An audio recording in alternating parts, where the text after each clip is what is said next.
Franchement, c'est bon, j'ai compris le message. Oui, je vous parle de vous tous là qui vouliez que je réagisse à l'hôtel que construit Jean-Yves de l'investisseur africain. On va donc réagir à ce magnifique hôtel, je l'espère, qui d'ailleurs est encore en chantier et dont les promesses sont nombreuses. À ce fait, Jean-Yves, prends bien note de ce que je veux dire, car je risque de donner pas mal de conseils gratuitement. C'est cadeau, c'est comme ça, je suis gentil. Les amis, le pouce bleu qui fait plaisir, vous connaissez, pour propulser la vidéo et pour me permettre de savoir que vous aimez bien le contenu. Si vous avez mis le pouce bleu, on y go. Mais hop, pour ceux qui ne me connaissent pas, je m'appelle Sagesse Boutou, je suis architecte et entrepreneur. Ceci, j'en parle principalement d'analyse, de critique, de villas, tout ce qui concerne le domaine de la construction, de l'immobilier, principalement en Afrique, mais aussi en Europe. Aussi, j'ai écrit un livre qui s'appelle Le Guide ultime de l'architecture et de la décoration d'intérieur. C'est un livre qui vous aide dans vos projets d'aménagement d'intérieur, de décoration d'intérieur et de construction de manière générale. Foncez-y, c'est cadeau. La promotion se termine ce soir à 23h59. Passons. Les amis, je vous dis tout de suite, avant de construire un hôtel, réfléchissez à 2 fois. Réfléchissez même 10 fois parce que c'est un travail gigantesque que vous allez faire. Là, nous sommes à... Toute construction, il faut y réfléchir à plusieurs fois parce que c'est toujours un travail gigantesque. Encore plus un hôtel. Encore son hôtel, ça va, c'est pas un hôtel qui est sur plusieurs niveaux. Mais ouais. 2 mois seulement de la fin normalement de la construction de l'hôtel parce que je veux que l'hôtel finisse en fin décembre. Pour ceux qui ne savent pas de quoi je parle de l'hôtel à Jacquesville. Mais le travail est gigantesque. Il y a tellement de choses à voir, à faire. Là, il est 18 h. Je suis là depuis ce matin. On ne fait que travailler. Bref, c'est pas facile. Mais quand c'est dur, les durs avancent. Donc aujourd'hui, là, il y a pas mal de décisions à prendre pour l'hôtel pour que ça avance vite. Et je vais partager un peu les décisions qu'il nous faut prendre. Parce que forcément, quand vous faites un hôtel, ou bien quand vous faites toute construction, il y a Ok, donc c'est ça l'hôtel. des décisions à prendre. Et là, à 2 mois, j'ai l'impression qu'on est loin. On est loin. Ah, finalement, ça s'élève sur 2 niveaux en fait. Il y a beaucoup de choses encore qui restent à faire, qui ne sont pas encore faites. Donc, ça va aller. Bon, je vous montre à quel Ça niveau se voit que c'est en chantier encore. Qu'est-ce qu'il nous reste à faire. Donc, il n'y aura pas de notes, les gars. Il n'y aura pas de notes, les amis. Il n'y aura pas de notes. Et puis, quelles sont les décisions à prendre pour que ce soit un très bel Mais hôtel. on va dire des choses très intéressantes. Ce que vous en pensez.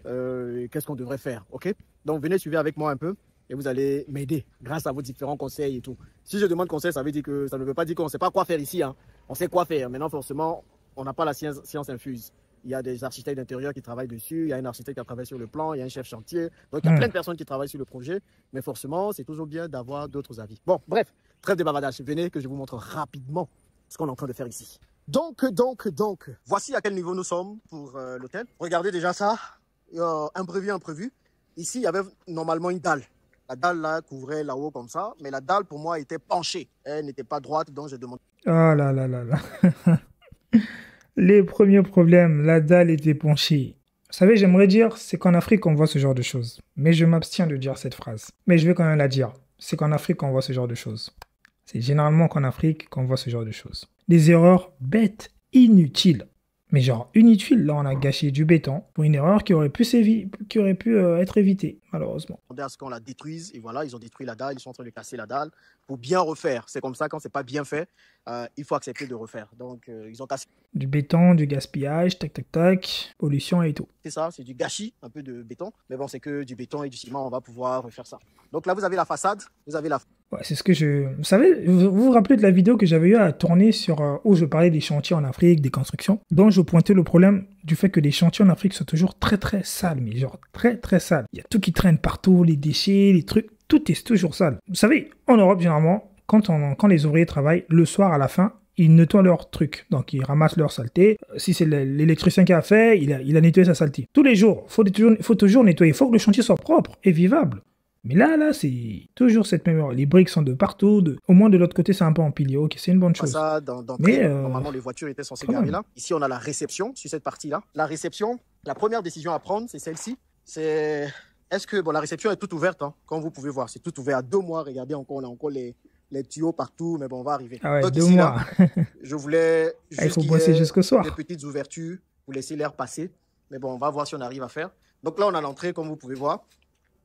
Je n'ai pas compris. Parce qu'il a dit qu'il y a un architecte qui a bossé sur le plan. Là, il a dit qu'il y a des petites ouvertures qu'il aimerait faire. On va voir ce qu'on pourra faire. C'est pas déjà dessiné sur le plan? Normalement, tout est déjà réfléchi sur le plan. Il n'a plus besoin de réfléchir à ça. Peut-être que j'ai mal compris, dites-moi. La table de la réception sera là. Le plateau de réception. Quelques chaises pour s'asseoir par-ci, par-là. Ici, on aura la salle de conférence qui va... Donc, c'est des briques de terre comprimées. Briques de terre crue comprimées, ok. On va prendre à peu près 80 personnes. J'espère que cette salle sera Avec très une ossature en intéressante. béton armé. Et puis, on aura les toilettes ici. Les toilettes sont là. Donc, à 2 mois, on est encore au gros œuvre, mais ça devrait finir. Ça va finir. On va bien faire, je pense. On va bien faire les choses. Et de ce côté, il y aura un passage pour aller à l'intérieur. Et puis ici, on aura les bureaux. Donc, toute cette partie-là, ce sera les bureaux. J'espère que vous voyez bien, hein, parce que là, toute cette partie-là, ce sera les bureaux. Donc, on aura le bureau du gérant qui sera par ici, du directeur de l'hôtel. Et on aura d'autres bureaux à l'intérieur là-bas, pas besoin d'aller. Et il y aura des escaliers qui vont monter pour partir là-haut, quoi. Donc, je rappelle que c'est un hôtel de 20 chambres. On n'a pas voulu faire beaucoup. Et donc, voilà. Donc, il y a une première décision 20 chambres. Ça va, c'est pas mal, c'est pas mal. à prendre, c'est au niveau de la couleur des BTC. Je vous montrerai là, j'espère qu'on verra. Un autre problème, une autre décision, c'est celle-là. Donc, dites-moi vraiment ce que vous en pensez. Ça, c'est très important. On a le choix. Moi, je dis, ce que je ne veux pas, c'est qu'on ait des poteaux colorés en blanc, en jaune et tout ça. Moi, ça me fatigue. Donc, Non, soit on ce laisse serait une ça horreur. Ce serait une horreur de faire en ça. béton comme ça, mais c'est un peu bizarre quand même finalement de laisser ça en béton.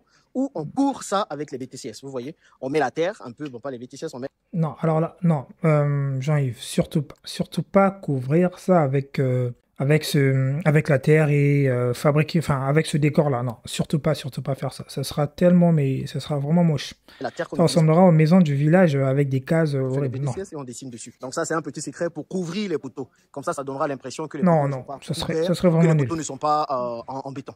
Donc, Ça va complètement réduire la note de l'hôtel. vous, qu'est-ce que vous préférez? Ça, c'est la première question.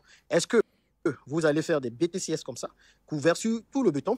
Pourquoi ils disent BTCS?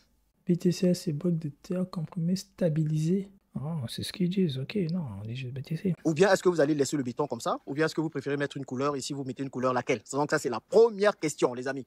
Non, alors là, le béton doit être apparent, mais surtout pas mettre de couleur ou de peinture, pas du tout. Le béton apparent, alors ce qu'il faudrait faire là, c'est quoi? C'est que tu mets du béton ciré sur les poteaux, sur le sol, sur le toit du plancher, de la dalle, ouais, voilà, du plancher. Donc, tout en béton ciré. Le béton ciré avec une texture grisâtre exactement comme ça. Parce que le béton ciré va venir lisser les parties où il y a des trous ou les parties qui sont un peu abruptes. Donc ça va venir lisser ces espaces. Tu vas voir, ça sera magnifique. Et les murs, en fait, généralement, les murs en briques de terre, je n'aime pas les laisser comme ça, personnellement. Je trouve pas ça esthétique de laisser des briques de terre comme ça. C'est pas très esthétique. Les carreaux que représentent les briques, vous savez, le calpinage des briques, c'est pas esthétique. Donc, ce que je fais, c'est que je fais du crépissage en terre. Je sais pas si vous avez cette technologie, si vous savez le faire. Justement, je vais en parler dans ma formation. On appelle ça des enduits. Soit c'est des enduits de terre dans ma formation qui va sortir en fin d'année, là. Soit c'est des enduits de terre, soit c'est du crépissage en terre. Vous allez tout savoir. Ceux qui ne savent pas, les méthodes écologiques et très stables, je vais la sortir en précommande. Je vous fais l'avant-première sur cette vidéo. Je vais sortir la formation en précommande avant même qu'elle ne sorte. Donc, ceux qui auront pris la précommande, bah, ils auront beaucoup plus d'avantages, notamment sur le prix, sur beaucoup de choses, etc. Bref, je vais vous en parler un peu plus tard. Mais ici, surtout, l'idée, ce serait de mettre du crépissage en terre ou alors de l'enduit de terre cru avec du béton ciré sur les parois, sur l'ossature. Ça sera magnifique, mais magnifique. Mais surtout pas recouvrir avec... pas ça. Ça, là. En proscrit. Parce qu'en fait, ce que ça va donner, c'est que ça va donner la même chose exactement partout. Donc, on différenciera plus le bâtiment. On croira même que les poteaux là ont été faits en briques. Et c'est pas beau. C'est pas beau. Répondez-moi dans les commentaires. Est-ce que vous revêtez c'est pas beau esthétiquement pour que tout soit terre? Donc, on mettra la terre sur ce poteau, sur le poteau là-haut. Ce poteau-là, on va mettre la même dimension qu'en bas. J'ai dit, c'est inadmissible d'avoir ce poteau-là avec la même dimension qu'en bas. Pour vous travailler, vous n'aimez pas mettre les casques, tout ça là. Si tu tombes, tu vas faire comment? Ouais, c'est vrai que le fait que ce poteau-là n'ait pas la même dimension que celui-là, c'est un peu embêtant. D'une part, c'est pas si embêtant que ça sur le fait que ce poteau-ci... Après, il y a aussi un autre point là qui me dérange légèrement. Parce que là, on n'a pas... Là, vous voyez ma souris, là.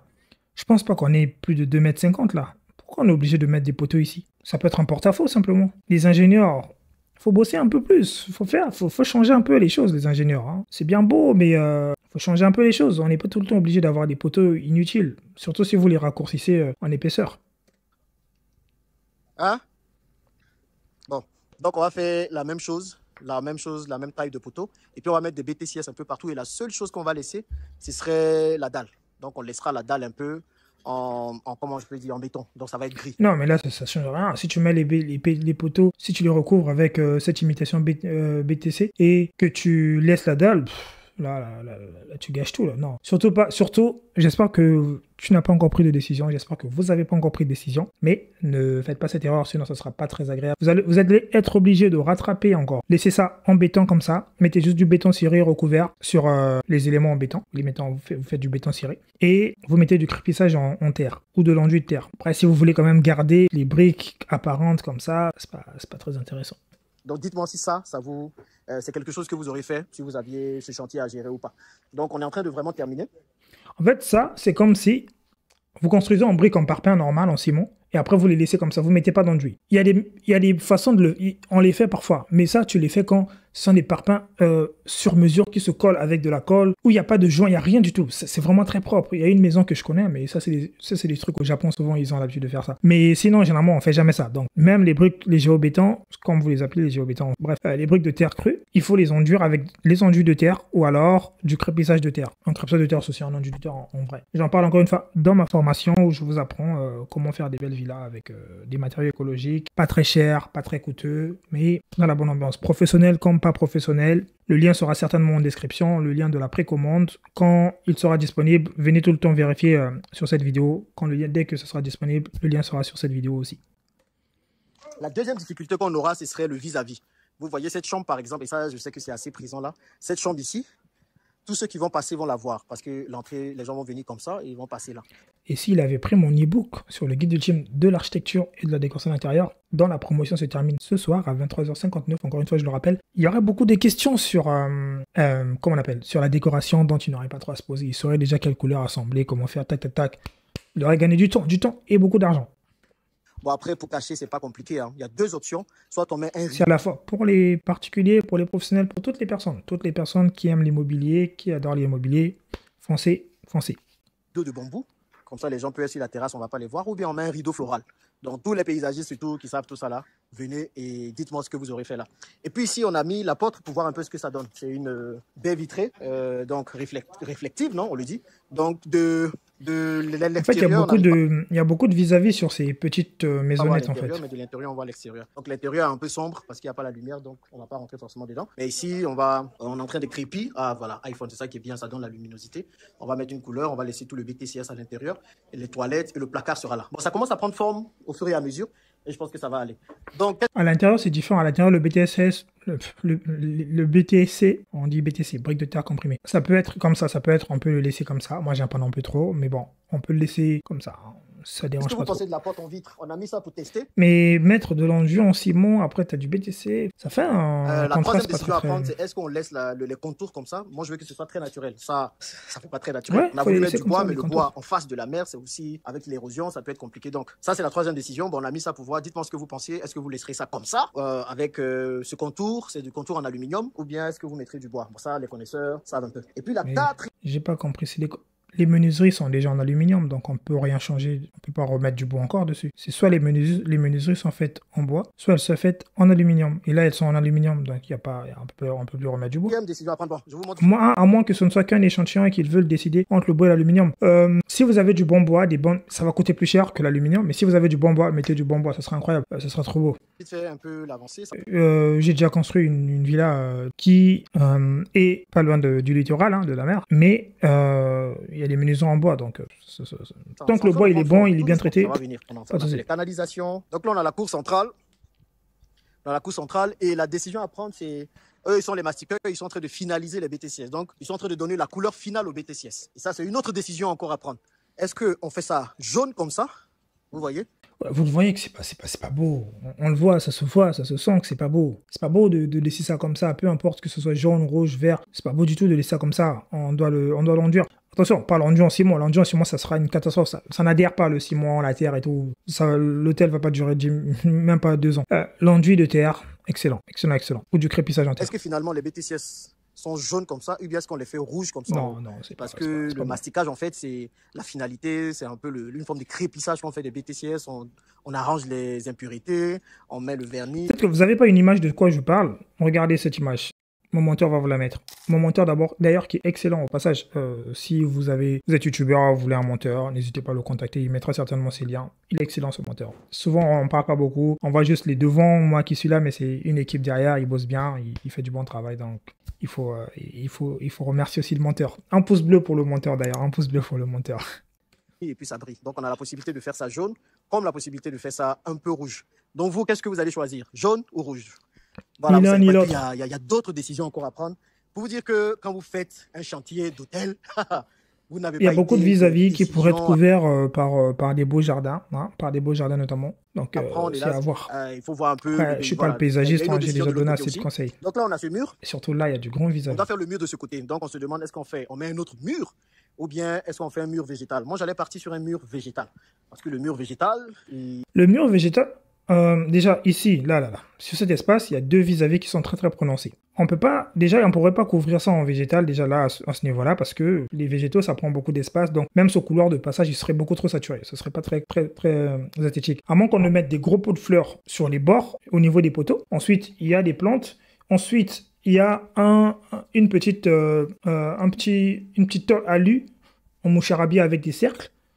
Une petite tôle alu en moucharabie avec des cercles de couleur à peu près jaunâtre. Donc ça permettra à eux de pouvoir voir et à eux de pouvoir voir, mais à celui qui passera au milieu de ne pas voir les deux. Donc ça c'est la solution parfaite. Et le mur au fond, bah ouais, pourquoi pas en végétal, ouais. Ou bien ouais, pourquoi pas, un mur végétal. Un beau végétal avec, tu sais, entre cette allée-là, une rangée de verdure. Ensuite, le mur végétal. Donc en fait, on crée un cheminement, quoi. On crée un paysage. Ça c'est beau. Moi, j'allais partir sur un mur végétal.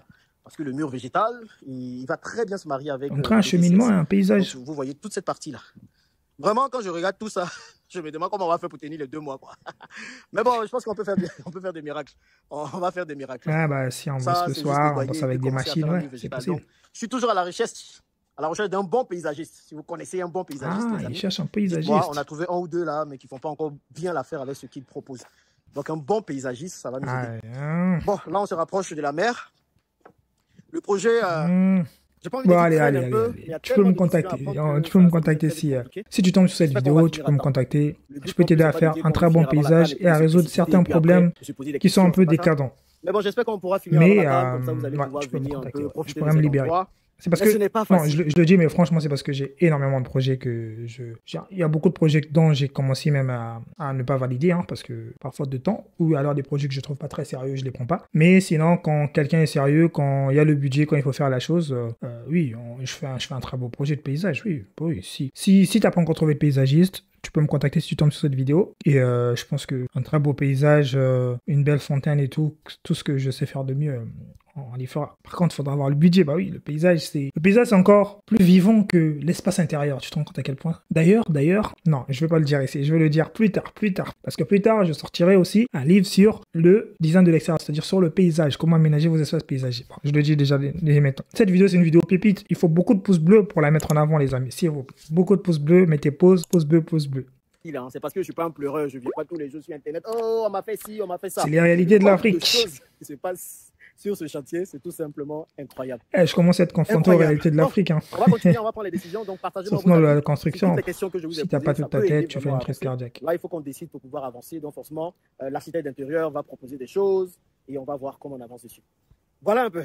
Mais moi, parce qu'il a dit hier à travailler avec un architecte, etc. Moi, je croyais que tout avait déjà été fait parce que normalement, quand je fais les plans, après, ça dépend, oui, encore. Ok, ça dépend des missions que le client a signées avec l'architecte. Mais normalement, quand je propose des missions à mes clients, je leur propose aussi une formule où il y a la décoration d'intérieur, où je m'occupe aussi de l'extérieur. Vous voyez, un petit tout, ou bien je fais un pack tout en un. Mais ça coûte un peu plus cher du coup. Bah là, du coup, lui, il n'a plus à réfléchir. On va voir comment on va faire avec. Non, tout est déjà fait. On vient juste, on fait le travail, on avance parce que c'est un planning qui est calculé. Il faut gagner du temps, de l'argent et toutes ces choses. C'est des chantiers. Si tu en fais 10 comme ça, tu seras encore là tout le temps réfléchir sur un. Oui, on va réfléchir. Non, ça avait déjà été réfléchi par l'architecte. C'est pourquoi il faut faire confiance à ces gens les gens qui connaissent, qui font des trucs. Donc voilà ce que je voulais un peu dire sur ce projet. Si vous avez aimé la vidéo, encore un pouce bleu. Le livre, c'est le dernier soir de la promotion. Donc n'hésitez pas à vous en procurer parce qu'après, il sera plus en promotion. Nous, on se dit à la semaine prochaine pour une vidéo encore plus croustillante. Je vous fais plein de bisous. C'était Sagesse Boutou. Prenez soin de vous.